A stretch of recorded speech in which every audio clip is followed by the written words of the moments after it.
पावसाळा ऐन तोंडावर येऊनही मुरुड सुपेगाव रोहा रस्त्यावर जवळचा मार्ग असलेला सुपेगाव फणसाड 2 ते 3 किलोमीटर लांबीच्या दुरावस्थेत असलेल्या मार्गाचं दुरुस्ती आणि डांबरीकरण अद्यापही न झाल्यानं संबंधित बांधकाम खात्याने ठेकेदारांना तोंडाला पानं पुसली तर नाहीत ना असा सवाल वाहन चालक आणि प्रवासी वर्गातून केला जातोय।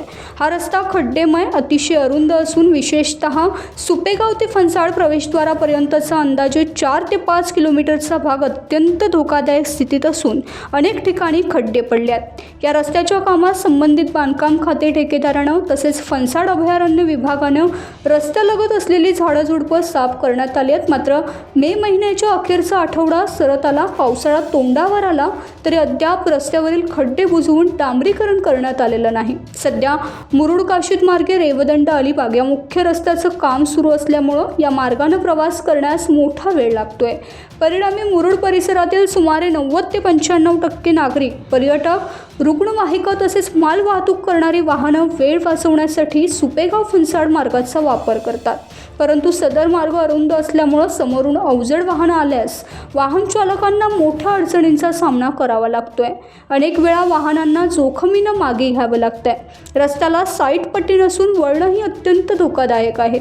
दररोज प्रवास करणाऱ्या नागरिकांच्या मते अनेक वेळा वाहनं समोरासमोर येऊन अपघात होण्याच्या घटना थोडक्यात टळतात। मुरुड काशीद रेवदंड अलिबाग रस्त्याचं काम पूर्ण होण्यासाठी अजून किमान 1 ते 2 वर्षांचा कालावधी लागू शकतो। त्यातच पावसाळा जवळ येत असल्यामुळं या मार्गाची परिस्थिती आणखीनच गंभीर होणार आहे। यासाठी सुपेगाव फणसाड मार्गाचे शक्य तितक्या लवकर रुंदीकरण आणि दुरुस्ती करण्यात येऊन रस्त्याच्या दोन्ही बाजूनी पावसाचे पाणी वाहून जाण्यासाठी योग्य नाल्यांची व्यवस्था करण्यात यावी अशी मागणी केली जाते। दरम्यान आमच्या प्रतिनिधींनी सार्वजनिक बांधकाम विभागाच्या ठेकेदाराशी मोबाईलवर संपर्क साधला होता। मंगळवारी रस्त्यावरील खड्डे व डांबरीकरण काम करण्यात येईल असं सांगण्यात आलं होतं। मात्र रविवार दिनांक 24 तारीख येऊनही अद्याप रस्त्याचं काम झालेलं नाही।